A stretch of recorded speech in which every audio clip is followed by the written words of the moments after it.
You've just entered my office. And these clips are from the podcast, Where Should We Begin? I'm Esther Perel, and I am a couples therapist. For the past 35 years, I've been helping couples and people navigate the challenges of relationships. And until not too long ago, there was no such a thing as a couples therapist. Basically, you got together with somebody, you married, and that was it. You were stuck for life. If you didn't like it, well, you could console yourself with an early death. It was till death do us apart, not as we have it today, as till love dies. Never before has the survival of the family depended on the happiness of the couple. And this has made the couple such a central unit. Also, the unit of relationships that is probably undergoing the most changes in a very short amount of time. Never have we invested more in love, and never have we divorced or broken up more in the name of love.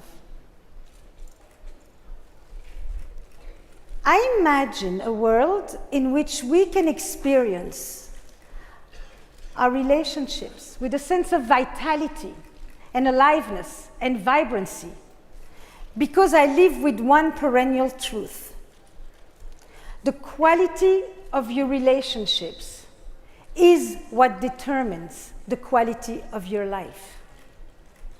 And the bonds and the connections that we make with other people, that we establish with them, gives us a greater sense of meaning, of happiness, of well-being than any other human experience.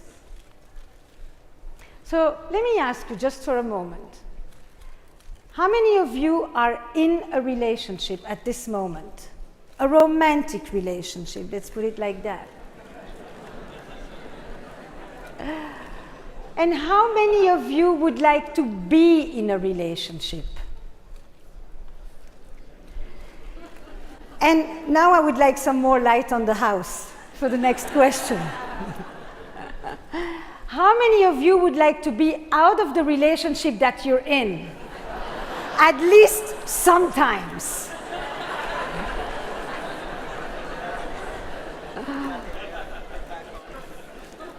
You can leave the lights on at this moment. So we can actually really relate to each other too. Yeah? Do hear what we're talking about. Relationships at this moment are undergoing such a massive shift. The norms are literally changing under our feet, and we have to make up the rule book as we go.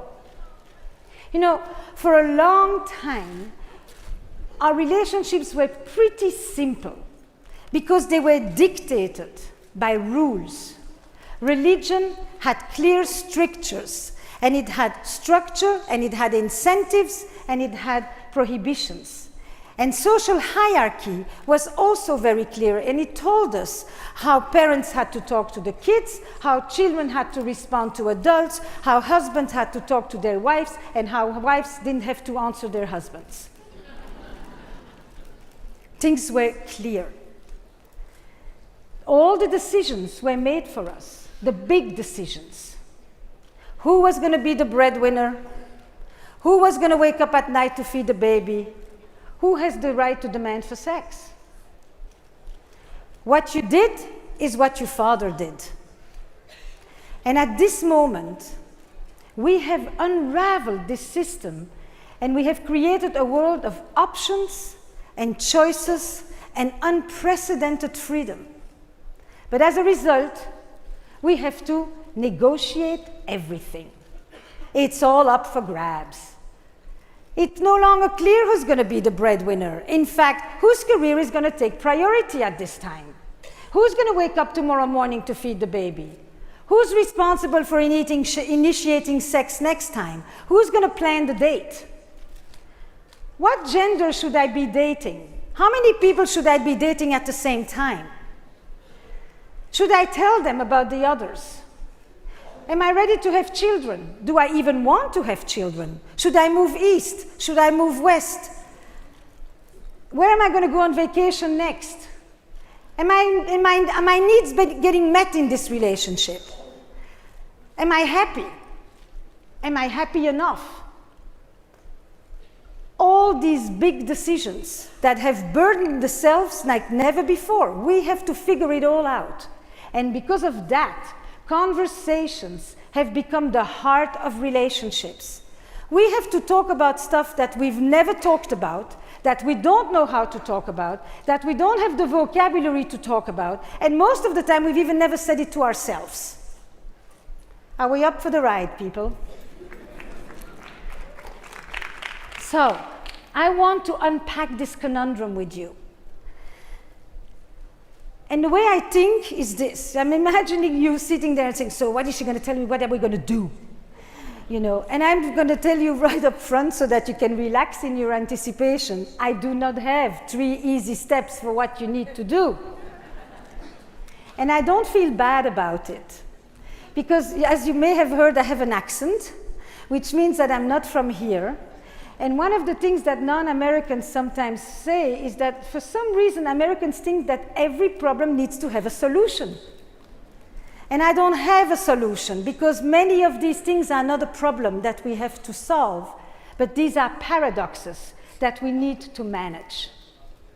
And for me to understand the confusions and the pains that we are experiencing in our relationships at this point demands that I kind of put it in context. How did we get there? What has happened? What have been the big social and cultural shifts that are directly entering our sheets at this moment? So allow me to take you on a quick tour in history. For a long time, as social animals, we lived in tribes. We lived in villages, we lived in communities. And in those villages, we were told what to do, and things were clear. In return for allegiance and for obedience, I would get a sense of belonging, I would get a sense of continuity, I would get a sense of identity. I got a lot of certainty, I got very little freedom, but I was never alone. And we moved to the cities, and in our urban lives, we are for the first time so much more free, but also so much more alone. And for the first time, we are turning to our romantic partners to help us with that aloneness, to help us transcend that existential aloneness. We still want all the same things that traditional marriage was about. We want family life, some of us. We want companionship. We want economic support. We want social status. But now I want you also to be my best friend and my trusted confidant and my passionate lover to boot, and all for the long haul, and the long haul keeps getting longer. What we have created in our romantic ambition is one person to give us once an entire village used to provide. And as I have sometimes said, you don't solve this problem with Victoria's Secret. And since there is no Victor's Secret, we all know where the responsibility has lied. This shift from the collective life, where we had belonging, but very little freedom, to where we have a lot of freedom, but everywhere we talk about relationships today, we hear about the fact that we no longer have a deep sense of anchoring and belonging and rootedness like we used to have, and that we are facing a modern massive epidemic of loneliness, which in America today has become the #1 public health crisis, more than obesity. A few other major changes took place.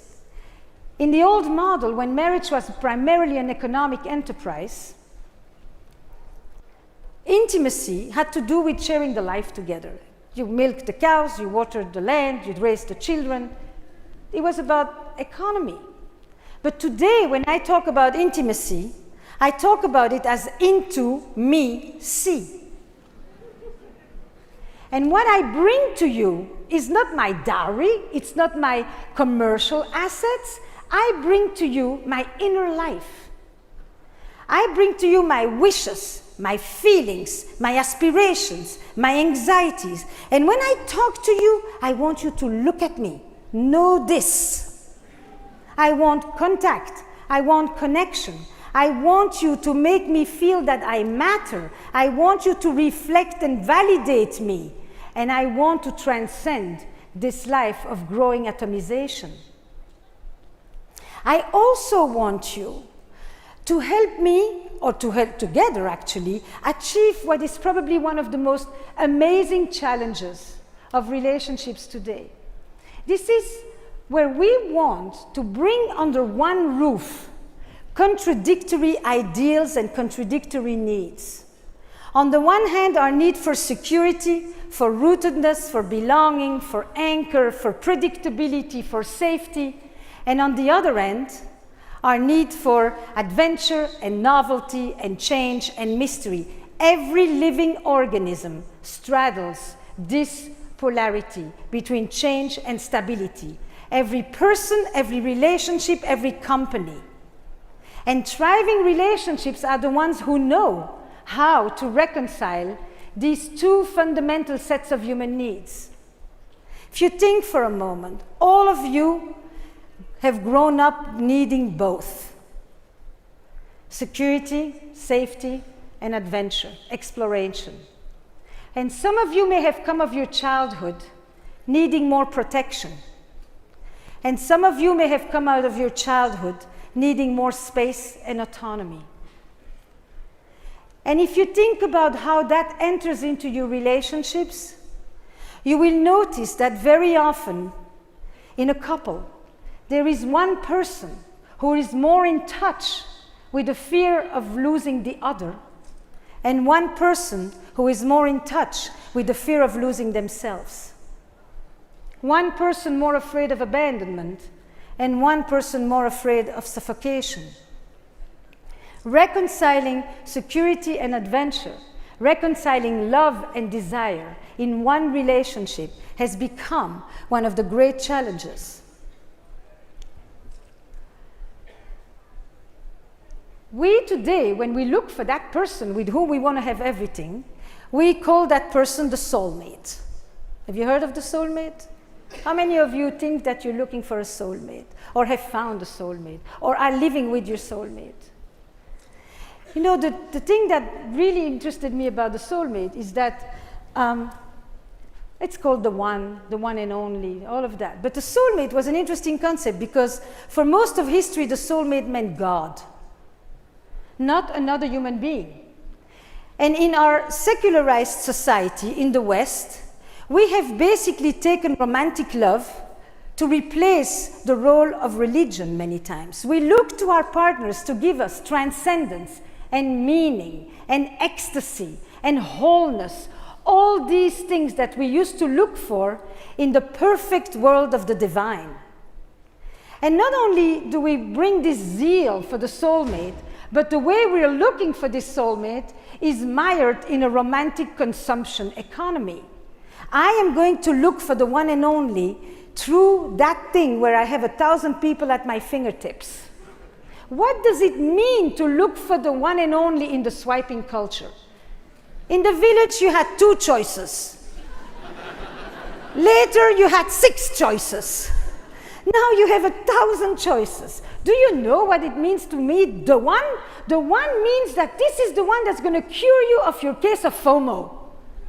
When I find you, I no longer think I could do better. Phenomenal. You know, for you, my beloved, I will delete my apps.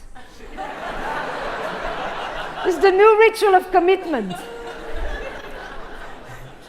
And all these decisions, by the way, you know, that we have to make. Is it time to delete my apps? Are we steady enough at this point? You know, if your parents didn't know any of this, but your grandparents, they would be turning around in their graves. You know, we have very few guidelines and a lot of options. And all these options are giving us quite a bit of uncertainty and quite a bit of self-doubt as well. How do I know? How do I know that I have found the one? Is a question that people ask me all the time. When we talk about sex, which is really an enormous series of changes that have taken place in relationships. First of all, there are three primary sexual revolutions. The advent of contraception, without which women could never experience sexuality, women and men could never experience the freedom of separating sex from reproduction. The women's movement, which took on the abuses of power, and the gay movement, which introduced the concept of sexual identity. For most of history, sexuality was seen as a part of our biology. Today, we have socialized it. It is a part of who we are, of our identity, of how I see myself, of how I express myself. It is a sovereign piece of who I am, and for that matter, it has become a fundamental human right. We no longer just have sex for reproduction, neither is it in long-term relationships or in relationships that are with some length, and it is no longer just a woman's marital duty. Today, sexuality, especially after 2 kids, if you have 2 or 3, which is the average Western thing, it's basically for pleasure and connection, no other motive. So it better be good. Because in order to want sex, it needs to be sex that is worth wanting. This is really a major shift, to have sexuality that is based only on my wanting, which is the definition of desire, is to own the wanting. And hopefully I want you and you want me, and it happens to be at the same time. It's a lot of conditions to fulfill. But we have taken this now recently to yet another level, a very, very important and promising level, because we are taking on for the first time, again, maybe not for the first time, but again, one of the oldest power dynamics related to sex and power, where men have historically leveraged their social power in order to gain access to sexual favors, and women have leveraged their youth, their beauty, their sexuality, which often was the only power they had, in order to access social power that was otherwise denied to her. This examination of this power structure is currently under intense scrutiny. And it is also giving us a unique opportunity to finally open up the narrow boxes in which masculinity, femininity, male and female have been locked up for way too long.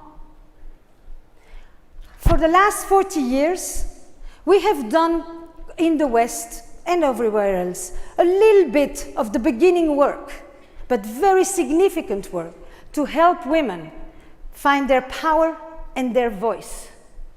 But we have often left men stuck in a complete definitional void of manhood.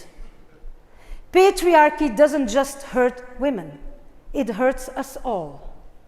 And to take 4-year-old boys and stop touching them less than we touch our daughters, and begin this systematic dismantlement of their emotional lives so that we can make the making of modern masculinity highly performance-based, rooted in self-reliance and autonomy and fearlessness and competition. All kinds of things that have actually made men way more vulnerable, less likely to live long, and not always the best partners. If we are going to work towards true equality, we will match our intense efforts in helping women find power and voice with our intense efforts to help men be able to share their heart and their vulnerability. And in such,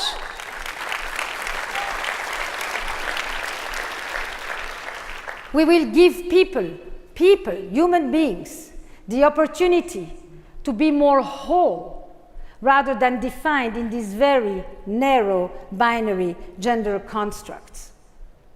So, for that, when paradigm changes happen, things are difficult. It gets messy, it gets confusing, there are misunderstandings, there are judgments, And more than ever, we need conversation, and we need nuanced conversations.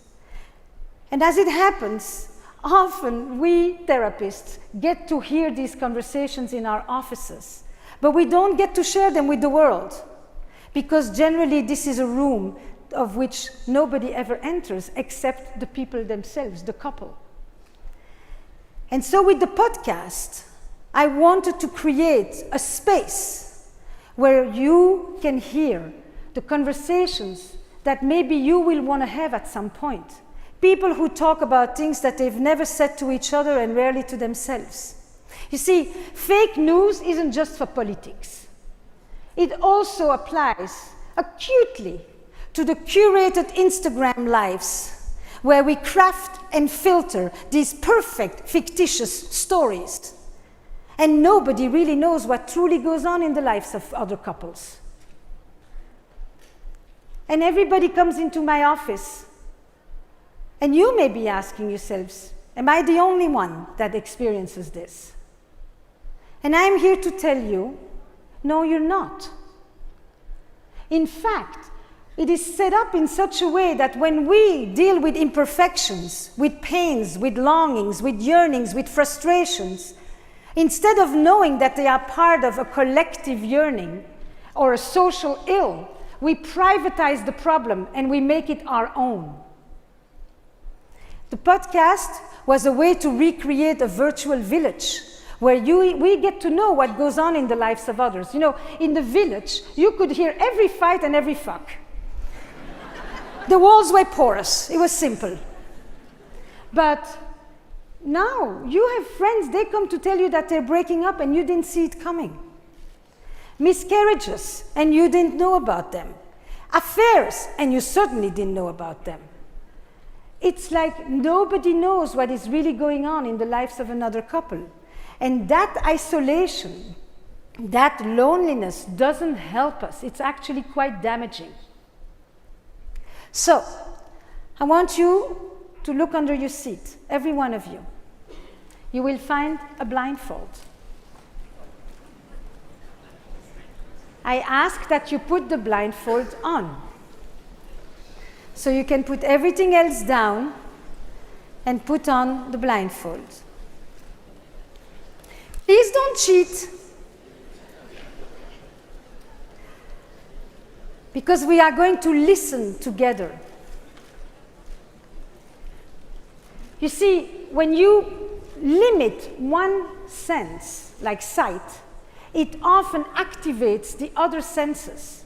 And the first one that it activates is actually listening.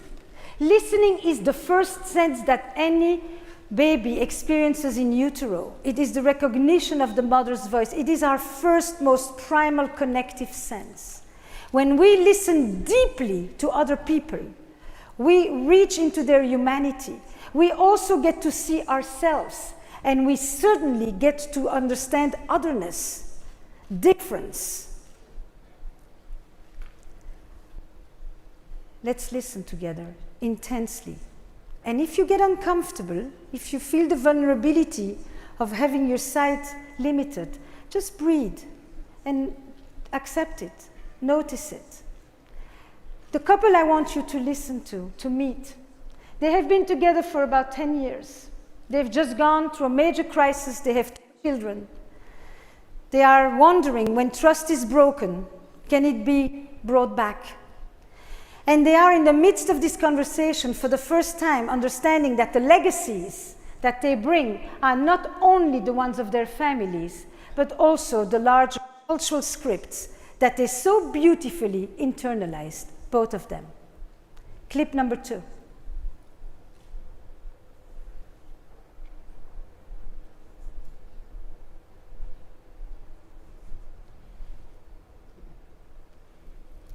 Can we play? I had a very hard time shedding that person who's invulnerable, who can take on anything, who can just, grin and bear it. Did your father hit you? Yes, I was abused. And is that where you learn to grin and bear and say, I will never show you Yeah. that you hurt me? Yes. It drove me. That's what it did. As in, I'll show you? I'll show you I'll show you. I'll show you what? that no one can hurt me. I'll never show vulnerability again because vulnerable people get stepped on. And I don't want to be a victim anymore.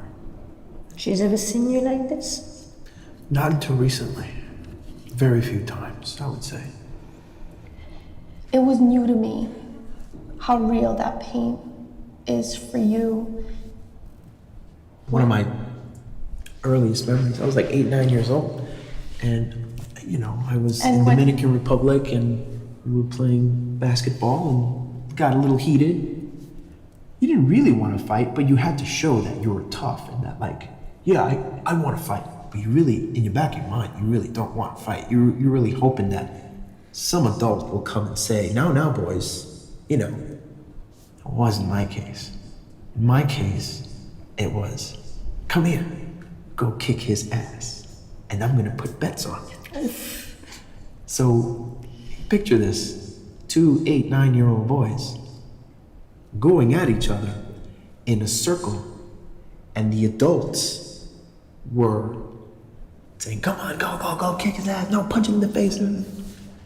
That's the kind of environment. Did you get beat up? Yeah, I got my ass kicked. Real bad.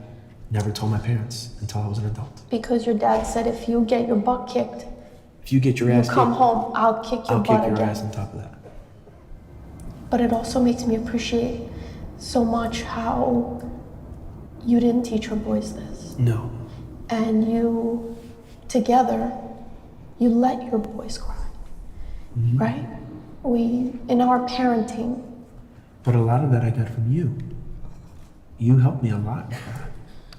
I always said we were but all because you yin were and yang, willing. It where was- I'm very you were aggressive, willing. very. But a lot of our family and friends and just social circles, a lot of people have that mindset of the reason I turned out the way I did and the reason I'm such an upstanding, good human being is because I got my butt kicked when I was a kid. And look at kids today, they have no respect.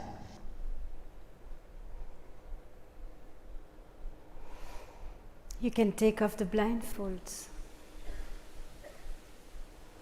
And if you want, you can keep them for tonight.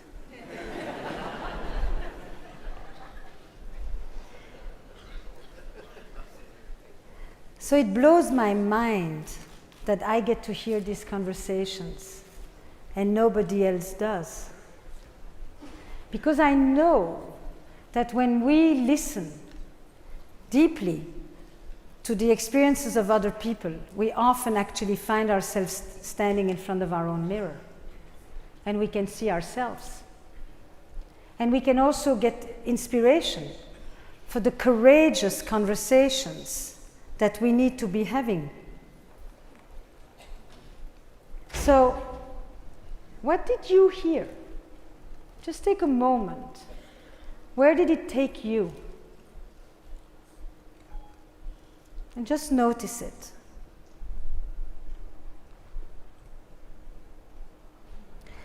I want you to reflect for a moment on some of these questions.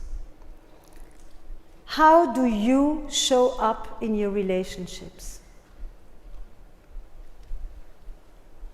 And how often do you avoid showing up with emojis? What are some of the things that you do to disconnect from others?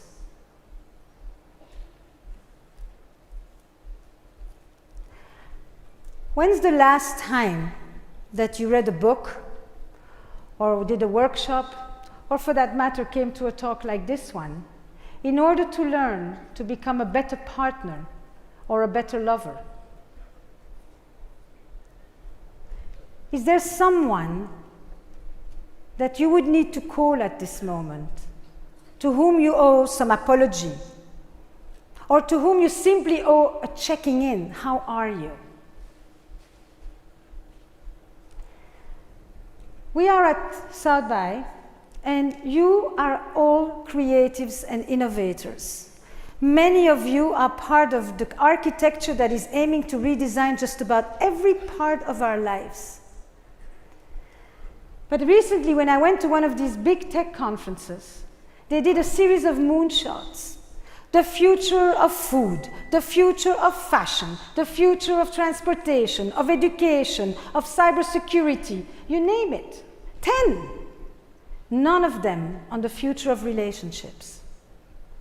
How can that be? It's almost irresponsible. Especially when we know that the quality of our relationships is what determines the quality of our lives. I want you to bring relationships to the heart of your occupations and preoccupations, to bring it back, to have its centrality acknowledged, so that loneliness isn't just something that hides in plain sight. And in this week that you are here, when you see somebody standing alone, talk to strangers. Touch them, ask them, look at them, just check in with them.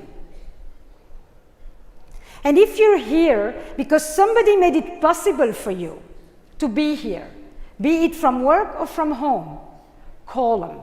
Call them and thank them for making it possible for you to be here because they're manning the home front or the front, whichever. Don't just say, I'm sorry for not being there, because if you're sorry for not being there, it's more about how important you are. You get that? But if you actually say thank you and you show appreciation for what they do that allows you to do what you do, then you enter into the fundamental understanding that relationships are complex systems that are made up of interdependent parts. You can be here because somebody is there.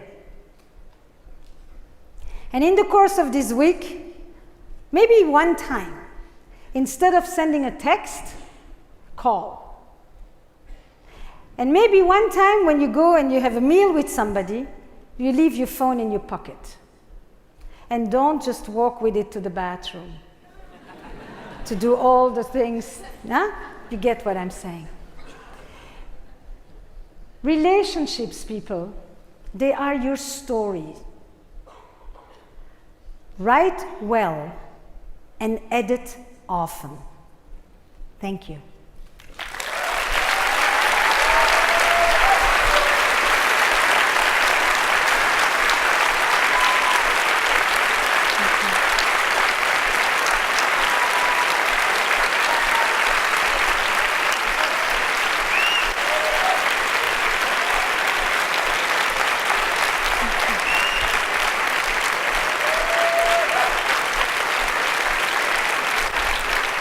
So, this is only part one. Can we get some light in the house? And let's talk together. So, let's talk, ask questions. When your question is no longer a question, I will tell you. But I think that this is just the beginning of a tableau. Just the etching of the landscape, and now we can begin to cook. So, there are mics in the aisles. You're going to need to get up and come to the mics so that we can all hear you. And just, let's go. Yes? Where are you? I have a question. Yeah? Right in the middle. It's okay, I will see you there. Oh. No, yes. So I was recently in a conversation with my friends, and I work in a corporation and a lot of feminists, et cetera, and we had a conversation about men missing from the conversation. And I heard them say, we need to stop talking about men. You know, we need to focus on women right now. It's just a cop-out. And I love your talk about how do we bring men into this conversation in relationships. So what would be your advice when you're having those conversations and you hear a lot of what I would say pushback? is this. It's one line. And it's not a line that is new for me. I've been saying it for quite a while. The lives of women will not change until the men come along. The lives of women will not change until the men get the opportunity to also examine and define and change their lives. In many ways, I sometimes think that the 20th century was the century where the women made all these massive changes, and the 21st century will be the changes that the men will make, partly in adaptation to the changes that the women have done. I don't think that you get to be safe by excluding. You need moments when you are alone, but you need plenty of new conversations, nuanced conversations, uncomfortable conversations that tolerate ambiguity and deal with the profound ambivalence that some of us have over the status quo. Thank you so much. Yes. Hi, Esther. Thanks for being here today. I think you're such a rock star. Anyway. You would tell this to my mother, please? She did not think like you. I actually have a personal question. I was wondering if in one of your, let's say, roles as a mother or a wife or a woman or whichever, you've ever suffered from, shall I say, a loss of identity? And Oh, beautiful question. Yes, continue your sentence. sorry, if so, then how have you dealt with it? Yeah. I think that this question that you ask is actually one of the fundamental challenges in relationship. How do you maintain connection and separateness at the same time? How do you experience togetherness and individuality at the same time? How do you stay connected to yourself, your needs, your sensations, your body, your pleasure, your whatever it is, and at the same time are close to somebody else? This is totally personal. I am 35 years with Jack, with the same partner. I have two sons, 21 and 24. And when I felt like that sentence that would come up in me was, I'm not made for this, I would literally leave for a week. Perfect. Thank you so much. Which I thought was very good. It made it very clear that I'm not nearly so needed and that important, and everybody seems to do quite well when I'm not around. So that is very good for the grandiosity. And then the second part was I went to meet people, friends, that gave me back the other parts of myself that were not the ones that live at home. We need community. We need our relationships to exist within a larger social context. That has been always very, very clear to me. And the nice thing is that generally, I think I've never heard it otherwise, my husband would say to me, have a great time. So he was not unhappy about it either. Thank you so much. Thanks. Howdy. I really loved your insight into how there are all these different dynamics that are sublayering on how everything now is a negotiation and a conversation. And just this past week with my own therapist, we talked about how she actually really likes ultimatums as a way to move things forward when Yes, you're to feeling end unsafe. the negotiation. So I'd love your perspective. You have an ultimatum that you need to put on somebody who is not making a decision that you would like him or her to make? Maybe. Okay. I will use this hypothetically. He is here.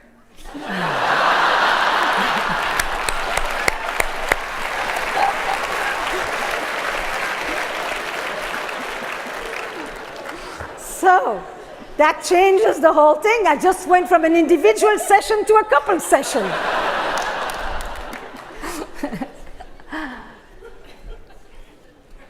The ultimatum is not to the other person. The ultimatum is, it's not even an ultimatum. You need to know what you can live with. How much uncertainty, how much, there's a term I sometimes use to describe what happens in relationships these days. It's called stable ambiguity. Stable ambiguity is that we are together, just enough so that I don't have to feel alone, but not too much so that I don't have to feel committed. Any of you know what I'm talking about? You need to know how much of that stable ambiguity, you know, too afraid to be alone, not mature enough to really delve deep. And it's for you. You don't say to the other person, April, March, the summer, Christmas, my exam, my promotion, you know, all these ultimatums. You just simply, at one point, you decide, I don't want and I don't want it for a multitude of reasons. It makes me doubt myself. It makes me doubt your connection to me. I would like this project to start, and you decide. You don't put yourself in a position where you make the other person decide and you wait helplessly till they let you know what they want, which they don't know what they want. Thanks.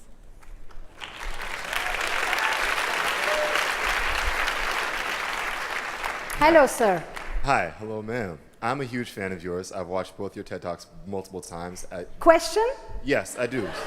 Several. I mean, I like to hear it, No, but no. you know, it's a waste of time. I can tell you more of that if you like. So the first, I guess two questions. So one is. No, you get one. One question? There's a long line behind you. Okay. Lovely. So this is the question. It's a hard one, but we're going to go there. So I'm black, as you can tell. And I've noticed within especially black millennials, a lot of my white friends from college, a lot of them are mostly getting married. My black friends, it's either not happening or it's happening later. And I don't know if this is something you've studied or if you read any literature on it, but I think that our history as a community in this country affects my generation's ability to get out of that stable ambiguity that you talk about.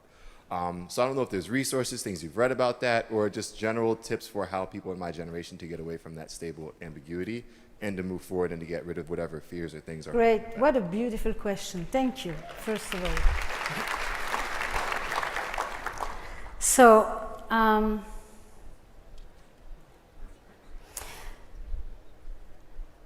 I think that one of the things that needs to happen is you having this conversation, first of all, with multiple other men, of all colors, for that matter, but maybe first with your own. And your own is a broad group, you know? Your own is just about, whatever, that's a whole other conversation. But, you know, I think you know what I'm saying. So that's the first thing, is that what you will realize is that it's not, you know, is there something wrong with me that I want to be doing this? Everybody else seems to be perfectly content with that, and you know, and they're into the optimization, and I would like something else. That's the first thing. The second thing is you open the conversation. This is where you use the tools and you say, you know, in our community we have an issue. In our community, do you have an issue? We are not meeting. Many of the women of color do not go with men of color. We have discrepancies of education and this and that. We have a long list of what the black men should represent, and it is not what I want to be. Anybody else out there? And you make this become something that is echoed, communal. And from that place, I think at some point you will realize, my experience generally when somebody wants something else is that there are plenty of other people who want that same thing, but they don't know each other. You know, sometimes in my office I think I should take this one and mix them with that one and do this. You know, I feel like I'm dying to change my practice into a dating service on occasion.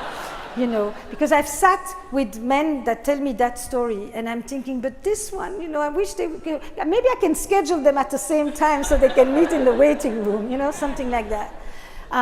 But I think the first thing you do with something like this is you take it out of its hidden, secret, shameful, unacknowledged place. You normalize it. Because what you want is a beautiful thing, and it shouldn't have to be the exception. Thank you.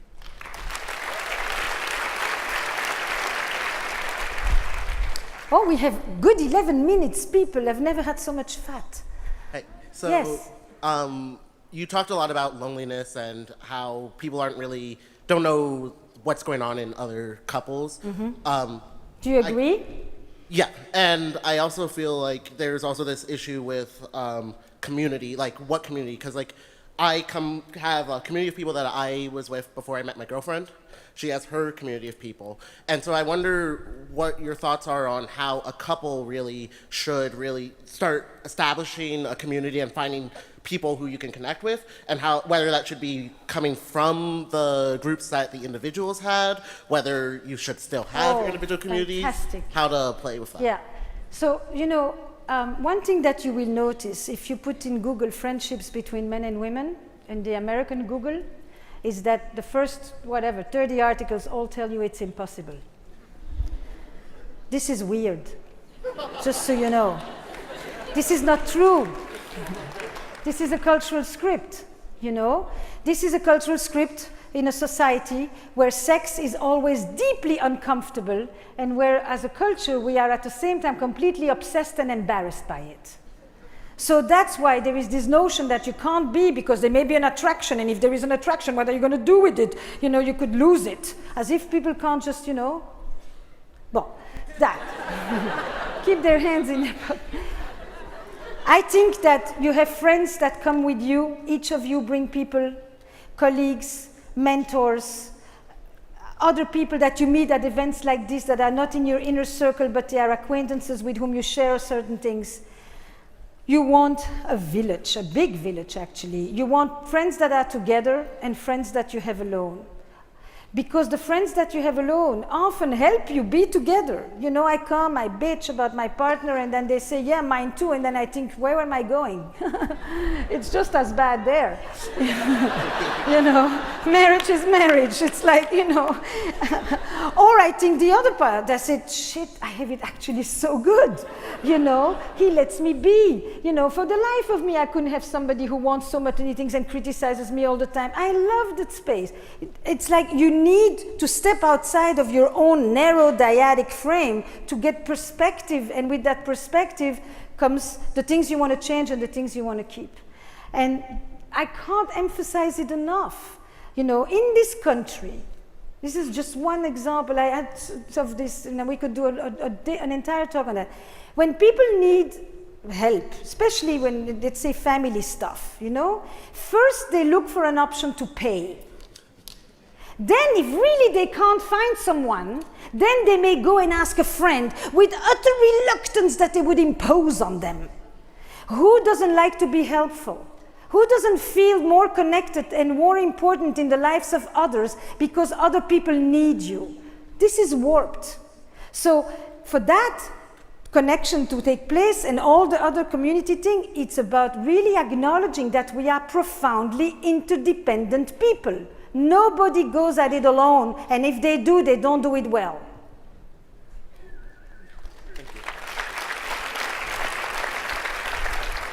Hi. Thank you for your amazing talk. My question to you is... Can you lower the mic a tiny bit to you? So, yeah? What is your opinion about unresolved childhood trauma on relationships? What is my opinion about unresolved trauma in childhood? I'm going to answer you differently, because otherwise I'd need to know more about it in order to make an answer that says something. But I will answer you more personally. Because I am a child of Holocaust survivors. So I actually know the question that you're talking about. My two parents were both in concentration camps for 5 years each, and they both were the only people that survived from their entire family. So I would kind of say that trauma came with mother's milk. And literally, I kind of absorbed it with osmosis, and then many other things. And the thing that I want you to understand is that every time you think PTSD, you also have to think post-traumatic growth. We are resilient people.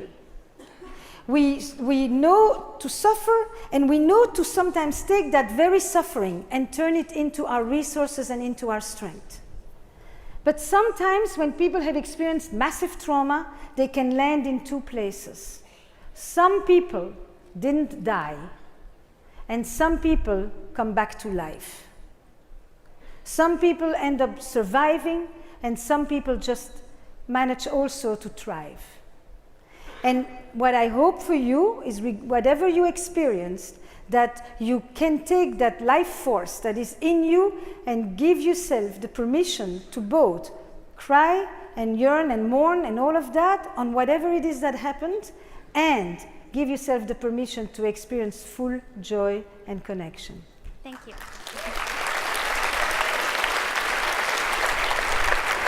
We're all on this side.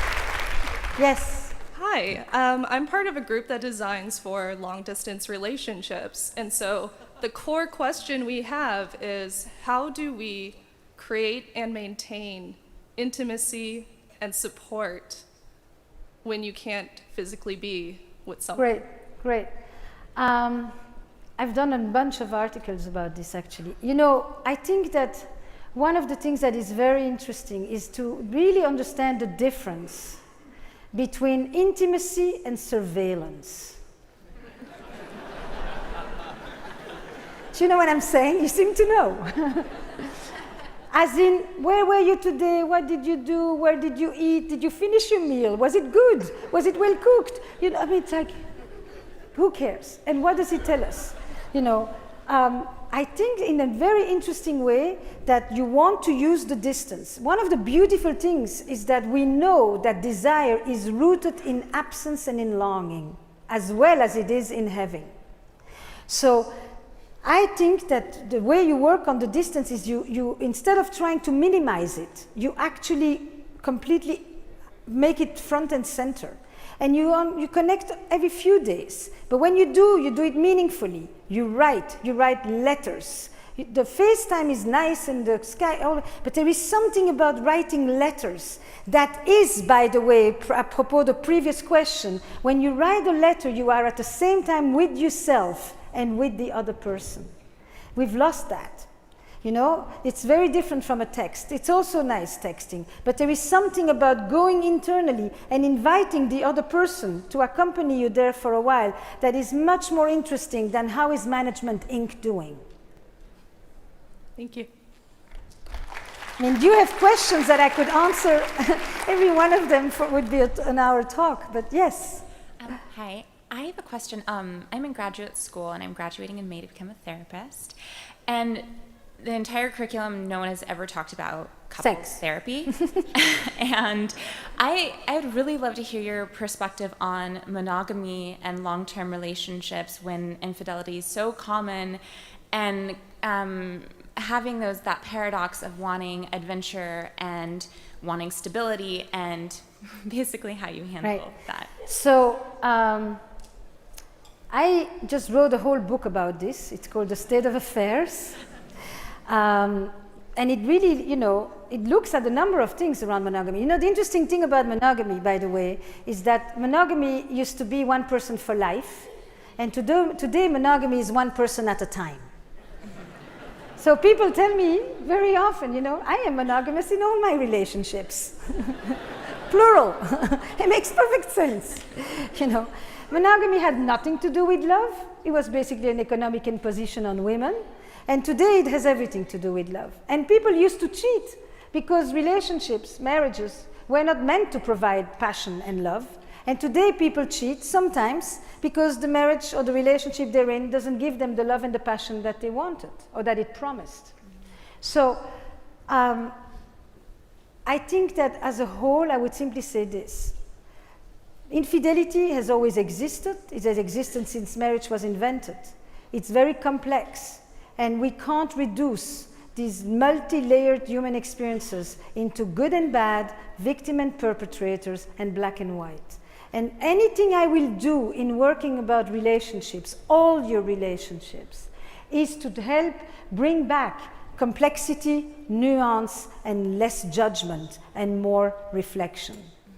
So the rest you will find in the book, but also, by the way, the podcast has quite a few episodes on that. And I don't know if I mentioned it, but today, Friday, March 9, is when season 2 goes on iTunes. Thank you. For all of you to enjoy. Yes? Hi.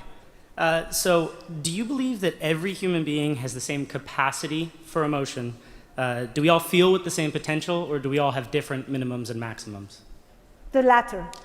The latter? We all the latter. We all have the same, we all pretty much share the 6 basic emotions. But the way we experience them the way we narrate them and the room we make for them is very diverse. People, I am very, very sorry. I see that the doors have opened. And so I have literally a few seconds to say sorry for the questions I will not answer.